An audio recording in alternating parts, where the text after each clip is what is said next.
Hello and welcome to the Data Dudes. I'm Izzy.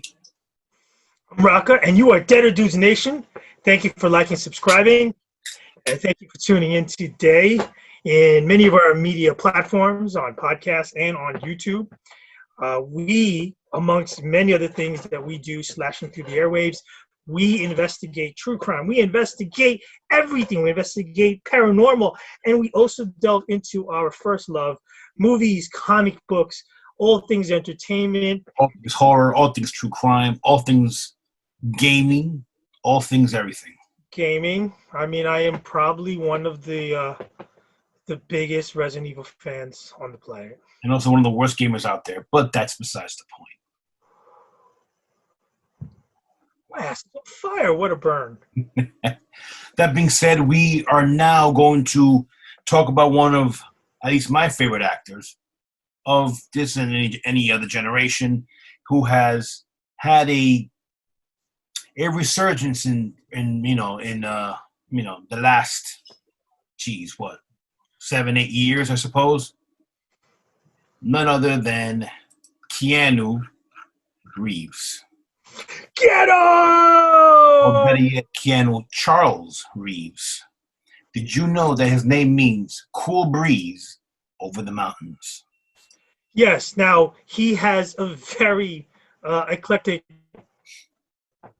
history, if you will, where he's got quite a number of a diverse background, and he did travel. He was born in Beirut, then moved to Canada, then moved to the States, had many cultural backgrounds, including Hawaiian, Chinese, English, Dutch, American, everything.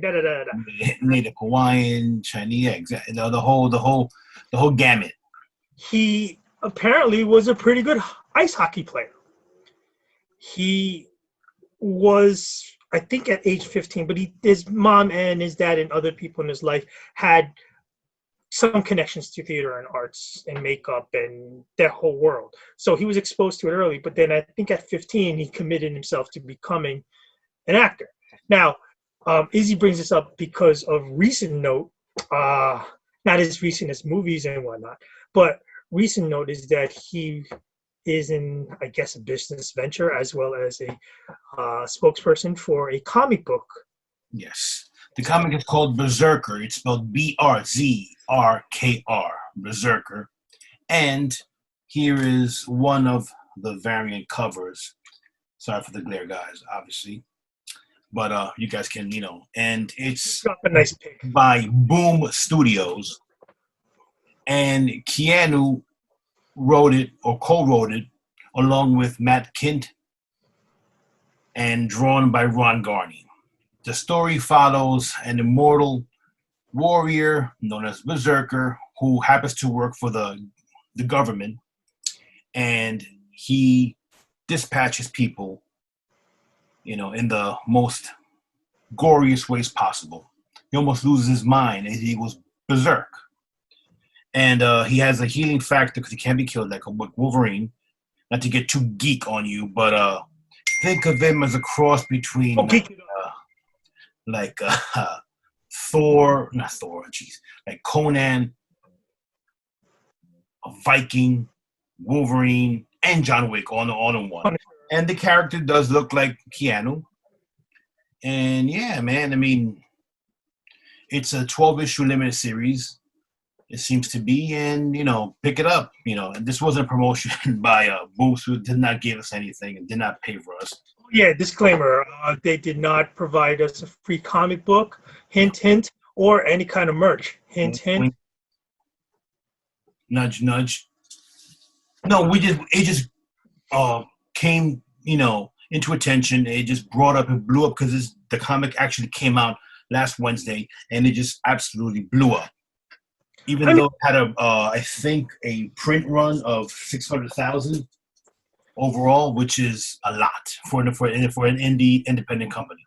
First impressions is that he looks like a modern day samurai. Yeah, I mean, kind of for hire. And he himself, again, if you want to catch his Kickstarter's video on YouTube, it's fairly recent. Cheers. I got sidebar. I got my Jack and Coke here. My Batman thing. But it looks really cool. Actually, I've ordered and it's going to come in soon. And it did light a fire under us to kind of reinvestigate and kind of do a retro perspective of Keanu's illustrious career. Way back when, people, his first movie debut was as I wouldn't call it a small bit, but he wasn't a main character, but he was in Youngblood. He was. He played. Yes, he did. Really, you know, he was the goalie. He played the goalie. He was the goalie. He is a goalie by trade. He was the goalie in the movie. He had a couple bit lines. And obviously, if you guys have not seen Youngblood, it's actually one of the better 80s sports movies, if you want to even call it sports movies, you know, starring Patrick Swayze and Rob Lowe and, you know. But, you know, now, the first movie that I recall... it's worth one day for us to do a top hockey movie. Was that? It might be It might be worthy one day to do top 5 hockey movies or whatever. I think you, sir, have earned your keep for the day. Good job. But yes, it was his first major movie debut. Previous to that, he did do tons of stage work. Yeah, he did a bunch of TV movies, a short film, and you know, stuff like that. So yeah, it was the first big role. And that's 86. Then he did in 86 was when he pretty much exploded and started did I think as many as 7 films came out that year. Yeah, and first of which was Bill and Ted's Excellent Adventure. Excellent. And again, that movie actually had budget issues, and it was shelved for quite a while. He admittedly said initially approached wasn't. I don't think he was the first person in mind for it, but it wasn't exactly his thing. But it was something different to do, and he actually nailed that role. It's one of the most iconic roles in cult movies. And thereafter, he explored. So I think Keanu gets kind of a bad rap sometimes. I think Kabini gets a bad rap because I think that role was, overall, being so successful for him. I think it kind of limited him because people thought that he couldn't act. Right. In a weird way, that success of that role had pigeonholed him. And when you really look back at talent, forget about popular opinion. When you look at talent, you have to be somewhat talented to pull off surfer dude / you know, I don't know if he was a burnout so much, but he was dude, you know. Oh, definitely. I mean, look, it takes a certain, you know, to make it realistic, to make it work, you need to, you know, embody the role. And, you know, it's like if you say, oh, be funny. Go ahead. Yeah, Rocka, be funny. And either are you aren't. So then after that, he also did a similar role in Parenthood, where he was, you know, the dumb boyfriend, you know, of I do believe I forgot her name, Martha Plimpton, I think it was. And you know, then after that, you had your Bill and Ted Bogus Journey. You had Point Break, play Johnny Utah. Now, Point Break was getting him a lot of notoriety. I think he truly exploded on the scene with the 94 thriller Speed. Well, yeah, of course. No, he was going back and forth, and obviously we're not going to go to his full filmography. We're just going to pick and choose certain things that, you know, that we as fans, you know, were, I mean, he had, of course, I know that he did My Own Private Idaho, which was a good film for him. He did The River's Edge, which is another dramatic role for him, and he was great in freaking Bram Stoker's Dracula as John Parker. And again, yeah, I think it was Speed. I don't know if it was Speed or I think it was Speed, where he wasn't the first choice, and then they had to rewrite the script and the dialogue when he was eventually the default person for it. Right. But they made the dialogue to his strengths, and he put it off fantastic.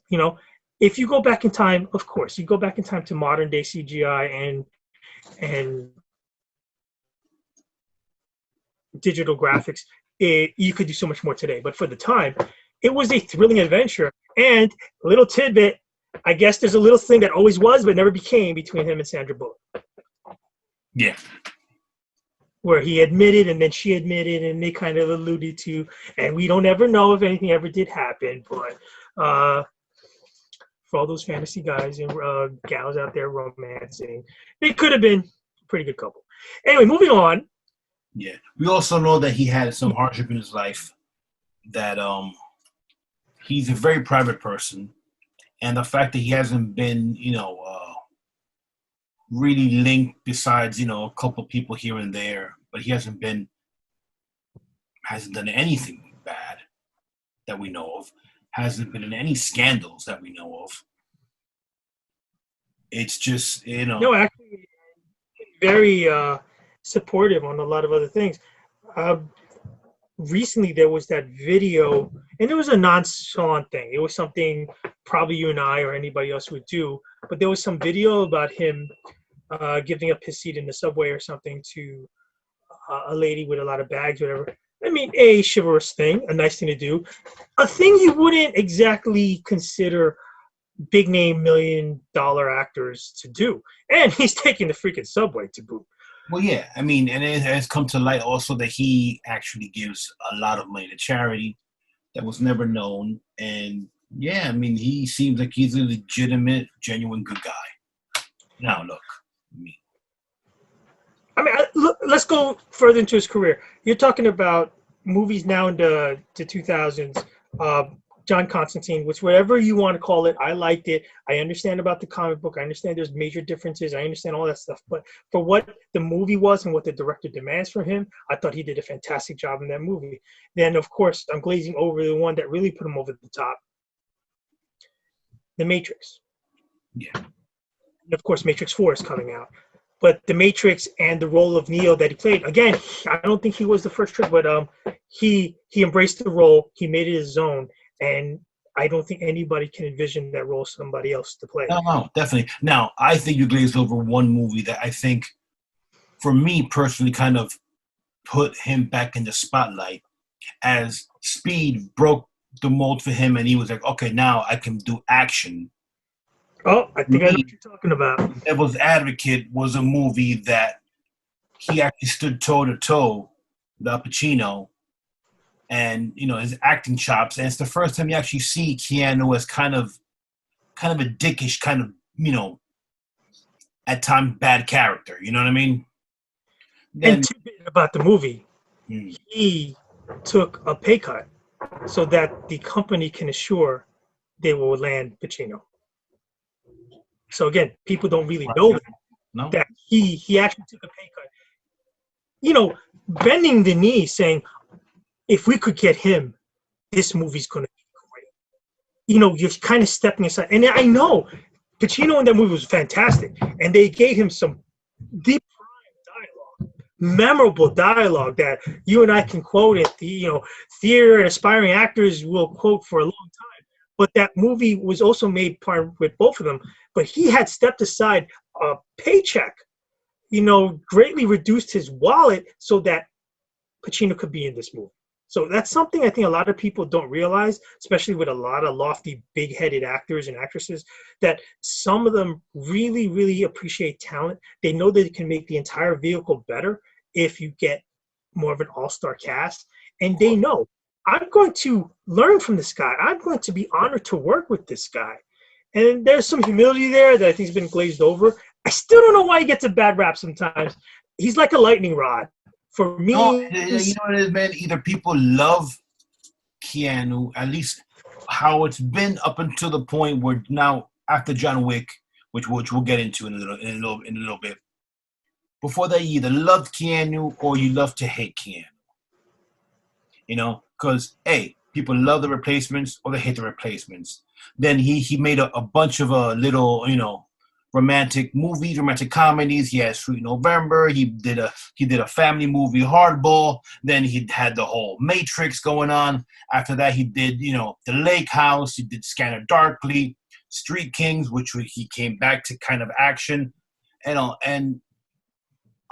and on and on. Then after that, he kind of dwindled down a bit. Started doing more indie fare. Yeah, 47 Ronin, The Man of Tai Chi, Henry's Crime, and then what brings him right back to prominence? John Wick. Okay. Which, I don't know if you were sleeping under a log for the last 3-5 years. John Wick is pretty kick-ass mofo shit.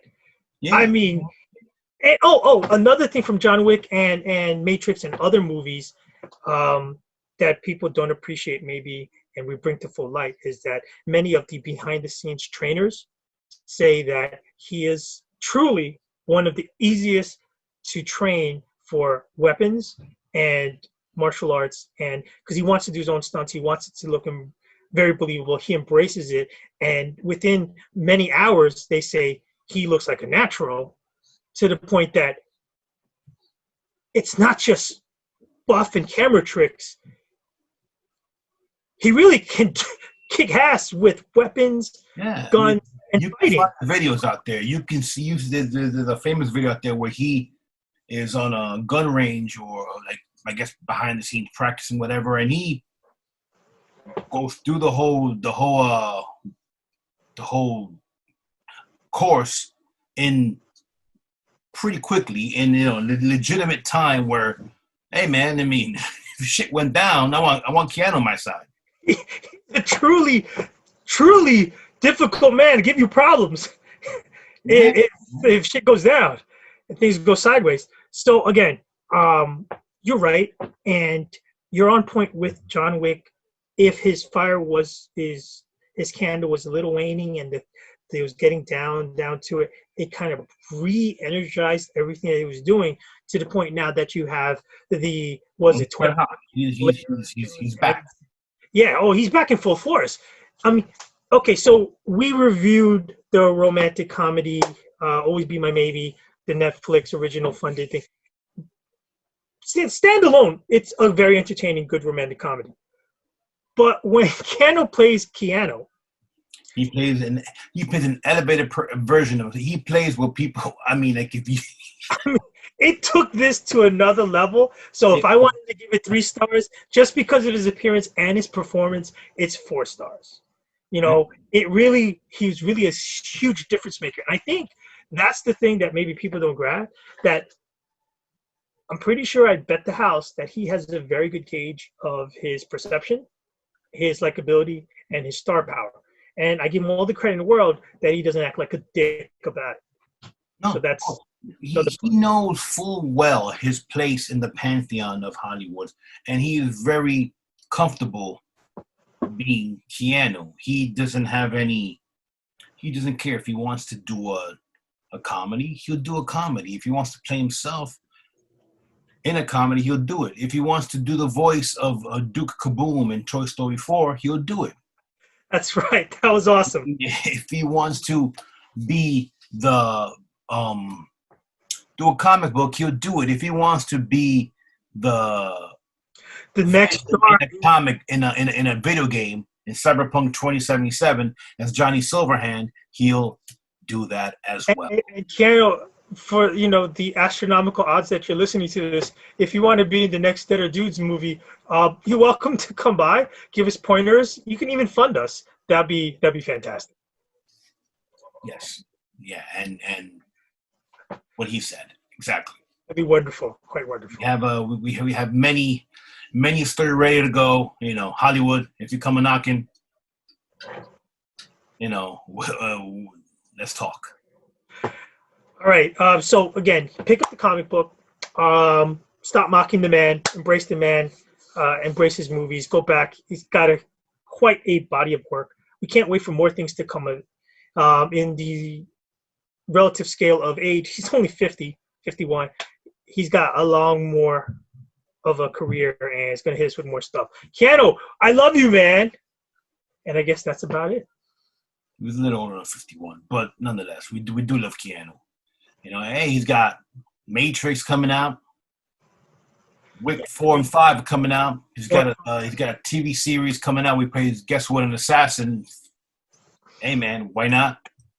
And supposedly, last but not least, he wants to be in a Marvel movie or series. So I believe there's some negotiations. I don't know if he most likely will be a bad guy, but it doesn't matter. He'll be in it.